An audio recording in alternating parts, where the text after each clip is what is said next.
جو تمنا تھی کوہ طور پر کچھ نہ کچھ اس تمنا کی تکمیل چاہتا تھا کہ میری ذات کو تو نہیں دیکھ سکے، چلو جس نے مجھے دیکھا ہے ان کو دیکھ لے۔ معراج پہ سرکار گئے، وہ اللہ کو دیکھتے رہے اور کلیم ان کو دیکھتے رہے۔ اور یہ بھی کمال ہے کلیم کا کہ ان کو دیکھا جو خدا کو دیکھا، اور اسی روپ میں دیکھا جو جس روپ کے اندر وہ تھے۔ اور 13ویں حکمت معراج کی یہ تھی، اپنے یار کی 3 شانیں جو سب سے بڑی ہیں، آج ان کا ایک نقشہ لوگوں کو دکھا دیا۔ سرکار کی شان بشریت ہے، آپ کی شان ملکیت نورانیت ہے، آپ کی شان حقیقت ہے۔ کبھی بشری چولا، کبھی نوری لباس، کبھی وہ لباس پہنتے ہیں جو نہ بشروں کا ہے نہ نوریوں کا ہے۔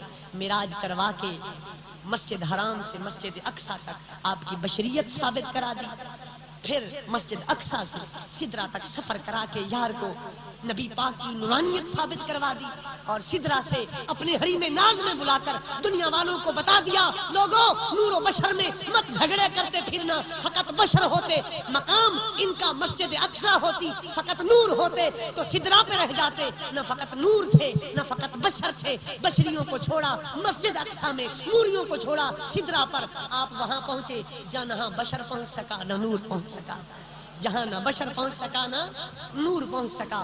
اور میرے مصطفیٰ کریم رؤوف الرحیم علیہ الصلوۃ والتسلیم کے معراج کرانے کی ایک حکمت یہ بھی تھی کہ نبی پاک صلی اللہ علیہ وسلم کی بشریت کو ساری کائنات سے بے مثل ثابت کرنا تھا۔ آپ کا دل پاک نکالا گیا معراج کی رات، دل سامنے تھا، مصطفیٰ دل کو دیکھ رہے تھے، مسکرا رہے تھے اور دنیا کو بتا رہے تھے تمہاری زندگی دل کے ساتھ ہے اور دل کی زندگی مصطفیٰ کے ساتھ ہے۔ دیکھو میرا دل باہر ہے اور میں اپنے دل کو دیکھ رہا ہوں۔ اور سرکار دو عالم صلی اللہ تعالی علیہ وآلہ وسلم وآلہ وصحبہ وبارک وسلم کو معراج کرانے کی ایک حکمت یہ بھی تھی کہ قیامت کے دن سرکار نے ساری امتوں کی شفاعت کرنی تھی۔ جہنم بائیں طرف، جنت دائیں طرف، تو جہنم کو دیکھ کر خوف آتا ہے۔ اللہ نے پہلے بلا کر یار کو سیر کرا دی تاکہ پہلے دیکھ جائیں، قیامت کے دن بلا جھجک ہو کر غلاموں کی شفاعت فرماتے ہیں۔ اور رسول پاک صلی اللہ تعالی علیہ وآلہ وسلم کے معراج کی حکمتیں بے شمار ہیں جن کو شمار نہیں کیا جا سکتا۔ عالم لوگ، واعظ لوگ، مقرر لوگ بیان کرتے ہیں اور میں پہلے ان ساری چیزوں کی نفی کر چکا ہوں۔ سرکار کو معراج کہاں سے کہاں تک ہوا؟ ایک آپ کا معراج ہے، ایک آپ کا عروج ہے، ایک آپ کا اسرا ہے۔ 3 حصے ہیں آپ کے معراج کے۔ مسجد حرام سے مسجد اقصی تک اسرا ہے، مسجد اقصی سے سدرہ تک معراج، 7 آسمان تک ایک معراج، 9 آسمانوں تک دوسری روایت، سدرہ تک تیسری روایت، یہ آپ کا معراج ہے۔ اور پھر سدرہ سے حریم ناز تک یہ آپ کا عروج ہے، یہ آپ کا عروج ہے۔ یہ وہ مقام ہے نہ جبریل کا تصور وہاں جا سکتا ہے، نہ ابراہیم خلیل کا گمان وہاں جا سکتا ہے۔ فیم اللہ وقت لا یسعنی فیہ نبی مرسل ولا ملک مقرب۔ اور سرکار دو عالم صلی اللہ علیہ وسلم کو معراج کہاں سے کرایا گیا؟ ایک روایت میں ہے بی بی ام ہانی کے گھر سے، ایک روایت میں ہے حتیم سے، ایک روایت میں ہے صحن کعبہ سے، تینوں ہی سچ ہیں۔ بی بی ام ہانی کا گھر بھی کعبے میں تھا، حتیم بھی کعبے میں تھا اور مصطفیٰ بھی کعبے میں۔ روایت سرکار گئے تو پھر آپ کو مسجد اقصی میں کیوں لے گئے؟ آپ تو محبوب تھے، محبوبوں کو لمبے سفر کرائے جاتے ہیں، تھکایا جاتا ہے محبوب۔ سیدھا خدا اپنے یار کو مسجد حرام سے اپنے حریم ناز میں بلوا سکتا۔ اس کی 2 حکمتیں، ایک میں بیان کر چکا ہوں۔ سرکار کو مسجد اقصی میں لے جایا گیا آپ کی بشریت مقدسہ ثابت کرتا ہے۔ پھر سدرہ پہ منزل دوسری آپ کی نورانیت کو ثابت کرتا ہے۔ پھر چوتھی تیسری منزل لامکان آپ کی حقیقت بے مثالیت ثابت کرتا ہے۔ اور دوسری وجہ یہ تھی اگر سرکار مسجد حرام سے جاتے اور وہاں نبیوں کو بلایا جاتا اور نبی نماز پڑھ لیتے، آپ ان کے امام بن جاتے تو کوئی کہہ سکتا تھا بڑے تو حضرت آدم تھے، بڑے تو حضرت ابراہیم تھے، لیکن چونکہ نبی پاک مقامی امام تھے اور شریعت کا مسئلہ ہے مقامی امام کے پیچھے نماز پڑھنی چاہیے، ہاں پیچھے بڑی شان والے کھڑے ہوں۔ اللہ کو یار کی عظمت والی چادر پر داغ گوارا نہیں تھا، فرمایا محبوب تیری مسجد میں جلسے نہیں ہوں گے، مسجدیں بھی ان کی ہوں گی، مصلے بھی ان کے ہوں گے، قبلے بھی ان کے ہوں گے. محبوب تجھے وہاں لے جاؤں گا، ان کو پیچھے کھڑا کروں گا تاکہ زمانے کو پتا چلے مصطفیٰ آگے کھڑے ہوئے ہیں. مقامی امام ہونے کی وجہ سے نہیں، اپنی ذاتی لیاقتوں، اپنی ذاتی صلاحیتوں، اپنی ذاتی شانوں، اپنی ذاتی عظمتوں، خداداد مراتب مدارج کی وجہ سے کھڑے ہوئے ہیں. اس لیے کھڑے ہوئے ہیں جہاں وہ ہوں کوئی ان جیسا ہو نہیں سکتا، کوئی ان جیسا ہو نہیں سکتا. تو سرکار کا یہ 3 حصوں کے اندر سفر تقسیم کر دیا. اور کیوں کرایا گیا؟ معراج کی آخری حکمت جو قرآن بیان کرتا ہے، فرمایا لنُرِیَہُ من آیاتنا، میں نے یار کو بلایا تاکہ اپنی نشانیاں دکھاؤں. اپنی کبھی موقع ملا تو اس نشانیوں پر بھی تبصرہ کریں گے. اور سرکار نے سفر میں جو عجائبات دیکھے وہ ایک وعظ ہے، کتاب نہیں ہے، تقریر نہیں ہے، وہ وعظ ہے. اس میں ہمارے اخلاق کی اصلاح ہے، ہمارے عمل کی اصلاح ہے. انشاءاللہ کبھی ضرور موقع ملا. اب آپ سے اجازت ہے کہ علماء کرام سے ہاتھ جوڑ کر، کیونکہ میری عادت ہے میں پبلک کو تھوڑا سا ٹائم دیتا ہوں. میرے بعد میں بد مذہب لوگ بغلیں مارتے ہیں، ہمارا مولوی بڑا تھا، گرجتا تھا، ہم نے مسئلہ پوچھنا تھا وہ ٹکا ہی نہیں. تو ٹکا ہوا ہے، مولوی ٹکا ہوا ہے، غوث کے صدقے ٹکے ہوئے ہیں الحمدللہ. بریلی کے صدقے جس نے کوئی مسئلہ پوچھنا ہے، بیان پر اٹیک کرنا ہے، کھلے دل سے کرے، مسکرا کر سنیں گے اور ہنس کر جواب دیں.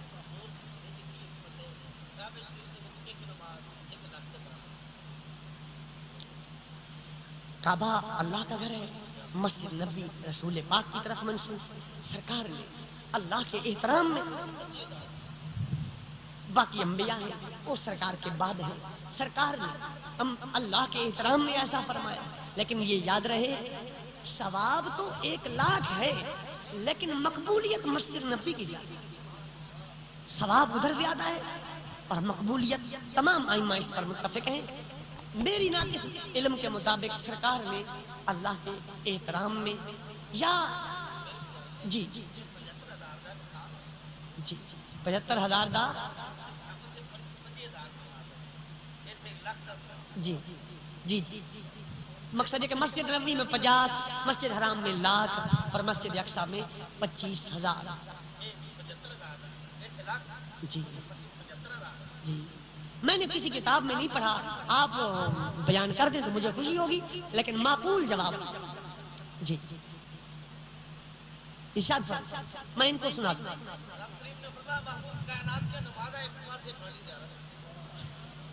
گل ہوئی نا، آخو سبحان اللہ. ہوں ذکر میں تم کوئی نہیں آکھا، میں پٹدا رہا، روندا رہا، کھپدا رہا، منگدا رہا، میں نہیں آکھا. آخو سبحان اللہ. چلو خیر. الگپ والشپ تراوت المغز. بسم اللہ الرحمن الرحیم قرآن پاک کی آیت ہے یا نہیں؟ امام شافعی، امام احمد بن حنبل رحمہم اللہ کے نزدیک بسم اللہ الرحمن الرحیم قرآن کی آیت ہے. اور ہمارے امام الائمہ، امام اعظم سیدی و سندی و مولائی و محبوب و محبوبی حضرت نعمان بن ثابت کے نزدیک یہ قرآن کی آیت نہیں، قرآن کی آیت کا حصہ ہے. سورہ نمل کی آیت کا حصہ ہے، پوری آیت نہیں. آج کل جو نعت خوان ذکر کے ساتھ نعت پڑھتے ہیں، کیا وہ جائز ہے؟ ناجائز ہے.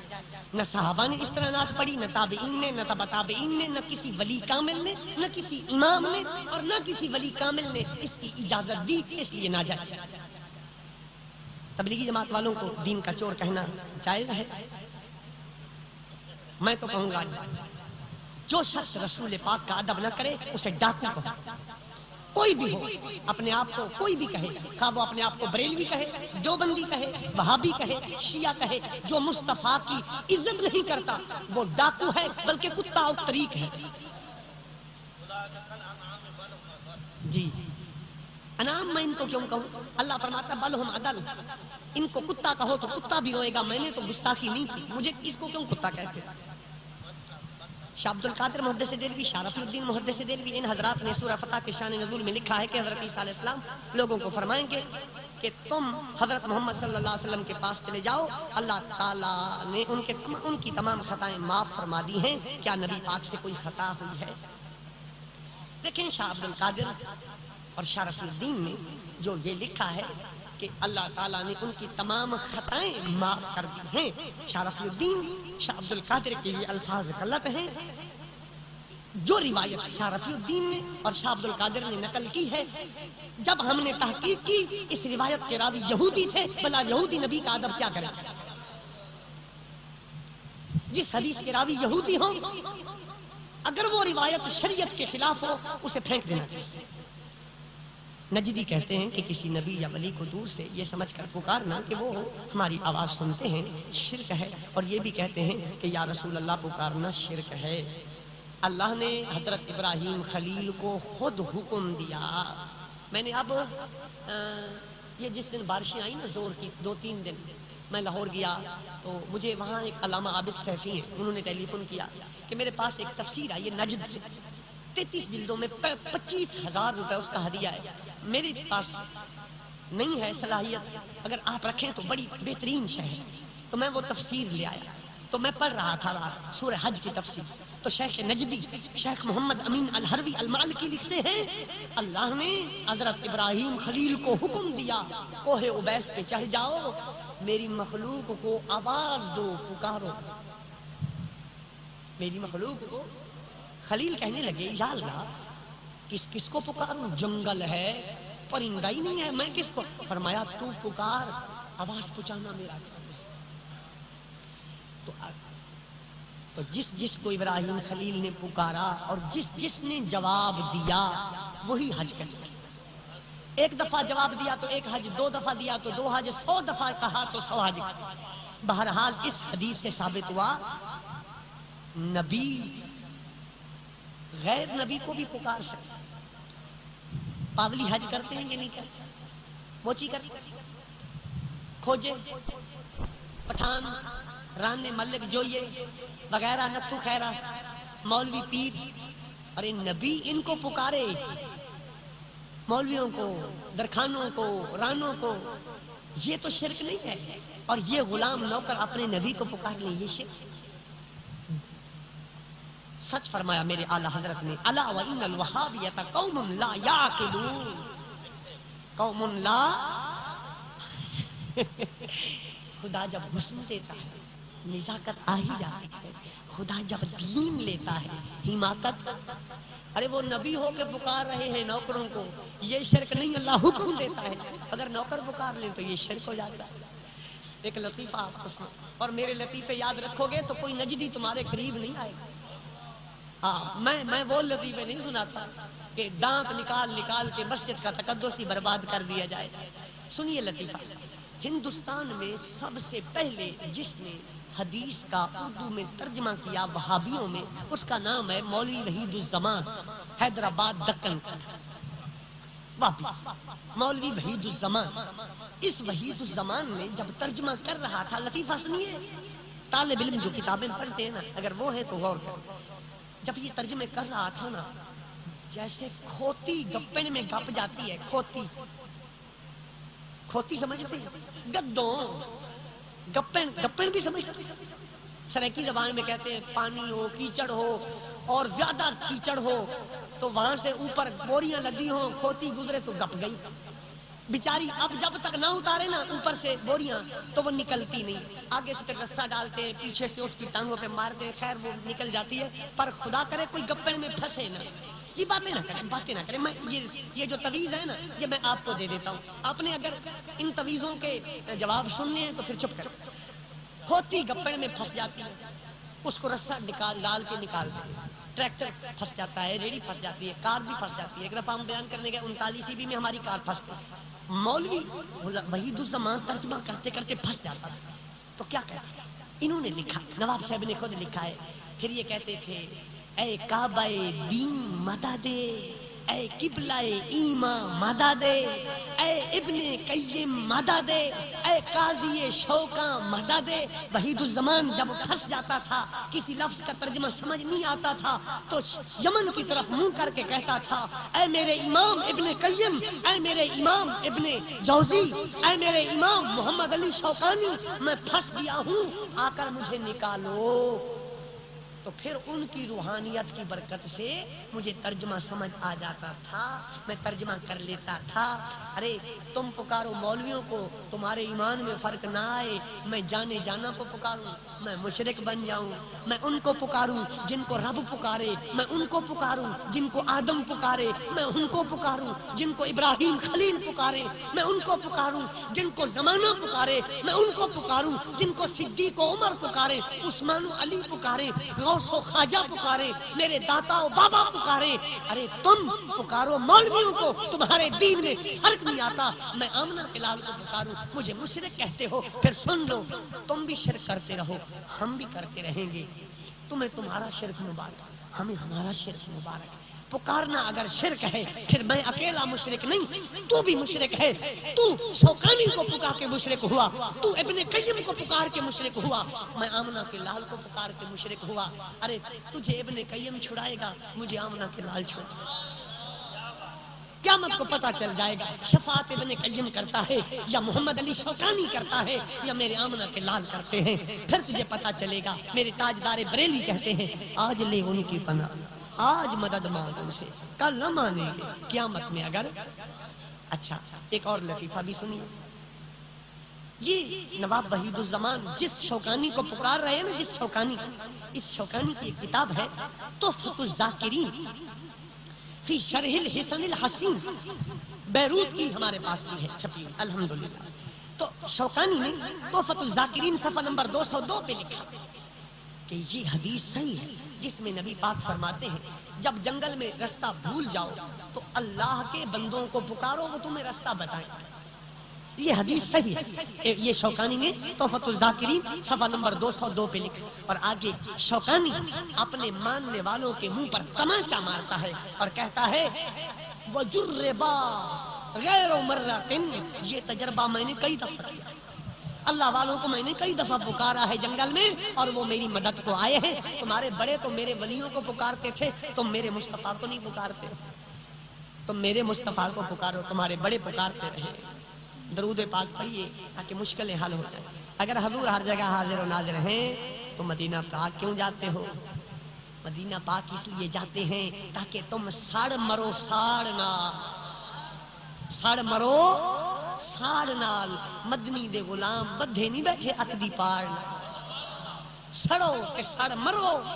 ان کے بڑے کہتے رہے مدینے نہ جاؤ، شرک ہوتا ہے، مسجد نبی جاؤ، نبی کی قبر پہ نہ جاؤ۔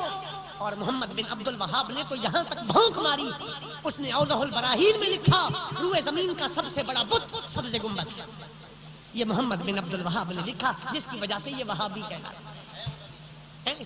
اچھا یہ کہتے ہیں ہم تو اللہ کی وجہ سے وہابی کہلاتے ہیں، یہ محمد بن عبد الوہاب کی وجہ سے وہابی، اس کے پیروکار۔ ایک وقت تھا جو بھی کہتا تھا میں وہابی ہوں اس کا سر اتار دیتے تھے لوگ۔ انہوں نے پھر انگریز کو لکھا، محمد حسین بٹالوی نے، لوگ جوش میں ہیں، ہماری جان کو خطرہ ہے، وہابی نام سے لوگ چڑھتے ہیں، برائے مہربانی ہمیں اور نام عنایت فرمایا۔ ان کے انگریز آقا نے ان کو اور نام عنایت کر دیا، ہمیں بدعتی کہتے ہو، نام انگریزوں سے مانگتے ہو، ارے ہمیں تو نام مصطفیٰ پیار دیا تھا۔ اہل سنت و جماعت یہ نام کس نے دیا؟ پیارے مصطفیٰ صلی اللہ علیکم بسنتی و سنت الخلفاء الراشدین، نحن اہل السنت والجماعت، ہمارا نام مصطفیٰ نے، اور انہوں نے نام لیا انگریز نے، بدعتی ہم ہیں، بدعتی کیونکہ ہم نے نام نبی پاک سے لیا، ہم بدعتی۔ بھائی پکی بات سمجھ آتی ہے۔ ایک بچہ تھا کسی بڑے کے کندھے پہ بیٹھا اور شور کر رہا تھا، میں نے بابے کے ساتھ یہ کیا، میں نے بابے کے ساتھ، لوگ کہتے تھے چپ کر، اسی میں عزت، چپ کر، ہاں تو تم بھی چپ رہو بدمزدو، ہاں ورنہ رضا، یہ رضا کے نیزے کی مار ہے کہ عدو کے سینے میں غار ہے، ہاں چپ رہو گے تو اسی میں بھلا۔ اگر حضور ہر جگہ مدینے کیوں جاتے؟ اس لیے جاتے ہیں کہ بلائے جاتے ہیں، منہ چاہتے نہیں جانے ہیں کسے دیکھو، اللہ نے اپنے یار کے بوئے تے بھیجا، بولو انہم یظلمون انفسہم، ان بندوں سے کہہ دو میری رحمتیں لوٹنی ہے تو در مصطفیٰ پہ آ۔ یہ قرآن کی آیت، اگر یہودیوں کی طرح ایمان ختم نہیں ہو گیا تو قرآن کی اس آیت کو پڑھ کر اس سوال کا جواب لے لینا چاہیے. ہم مدینے جاتے نہیں بلائے جاتے ہیں. اللہ فرماتا ہے میرے یار کے آستانے پہ آؤ, یہاں آؤ گے تو میں بھی ملوں, میں بھی اپنی شان کے مطابق میری رحمت ملوں. جو قرآن و حدیث کی روشنی میں گستاخ رسول ہو اس کے ظاہری کلمے کا لحاظ رکھنا چاہیے یا نہیں؟ گستاخ رسول کا کلمہ ظاہری کا اعتبار نہیں رکھیں گے, حتیٰ کہ اگر وہ بھاگے گا تو پیچھے بھاگیں گے, وہ جہاز پہ چڑھے گا تو پیچھے جہاز پہ چڑھیں گے, وہ اگر ٹپ مارے گا پانی میں تو ہم بھی چھلانگ لگائیں گے, وہ اگر چھلانگ لگا کے گوتا مار کے کنارے پہ نکل کے بھاگ کر مکہ شریف پہنچ کر کعبے شریف کے پردے پکڑ کر چھپ جائے, وہاں بھی سر قلم کر کے نبی کی سنت کو ادا کرے. رسول پاک نے اپنے گستاخ کا سر کعبے کے پردوں میں خود اتروایا تھا فتح مکہ کے بعد.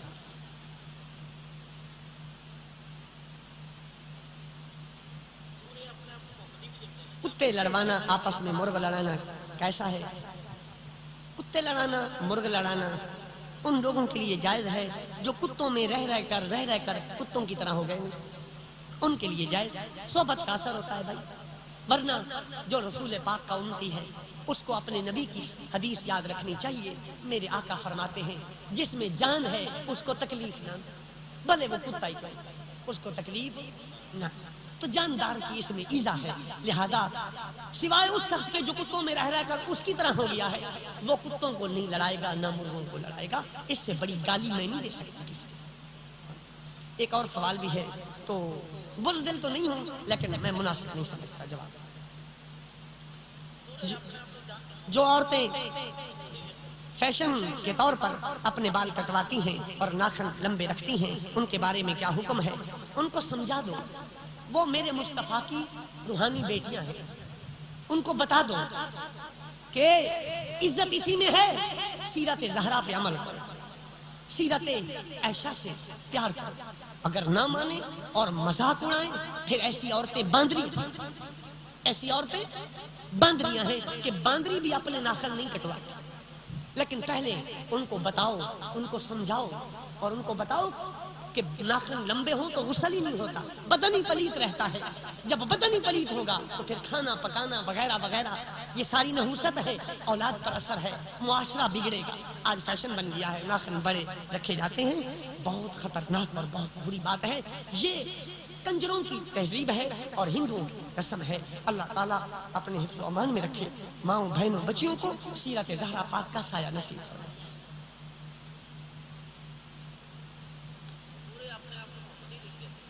جی یہ ایسے محمدی ہیں جیسے مرزا قادیانی اپنے آپ کو احمدی کہتا تھا. نجدی کہتے ہیں صدیقۃ الکبریٰ کا ہار گم ہو گیا تھا, اگر نبی پاک کو علم غیب ہوتا تو فوراً بتا دیتے, اور اگر علم غیب ہوتا تو زہر آلود گوشت کیوں کھایا. زہر آلود گوشت کا سوال دوسرا ہے, ہار کا پہلا. یہ مولوی جو ہے نا, مولوی امت تو ان کی خیر خواہ ہے, پر یاد رکھیے گا مولوی امت کے خیر خواہ وہ مولوی جو نبی کے گستاخ. یہ 74 کی بات ہے, 1900, میں تو پیدا ہی 1977, 74 کی بات ہے. یہ مولوی ٹریکٹر کے پیچھے ہل پہ بیٹھتے, پھر 77 میں بھی بیٹھتے, ہل پر بیٹھ کر داڑھی پاک کے ساتھ, جبے پاک کے ساتھ, سر پر پگڑ شریف کے ساتھ ٹریکٹر کے ہل پہ بیٹھ کے ایک مولوی کہتا تھا جیتے گا بھی جیتے گا, دوسرا کہتا تھا میرے غوث کے صدقے جیتے گا, پھر کہتا تھا جیتے گا بھی جیتے گا, دوسرا کہتا تھا میرے داتا کے صدقے جیتے گا, پھر کہتا یہ بھٹو کے خلاف, یہ بھٹو کے خلاف مولوی کہتے 9 ستارے یاد ہوں گے بابوں کو. ایک مولوی کہتا تھا جیتے گا بھی جیتے گا, حسین کے صدقے جیتے. تجربے ویلے ہار پائے, جیت بھی گئے اور ہار بھی گئے, لیکن وہ بھٹو گیا انجام کو پہنچا. پیسے انہوں نے بٹورے, سیٹوں پر مدرسوں پہ قبضے کیے, کراچی میں 2 مربع زمین مولویوں نے قبضے میں لی, مدرسے بنائے وغیرہ وغیرہ. اور اب جب مال ہڑپ کر لیا ہوں کے آخر ادھے غوث کچھ نہیں دے سکے, داتا کچھ نہیں دے سکے, بابا کچھ نہیں دے سکے, کی کرن جان دینے پاک, کی کرن جان دینے.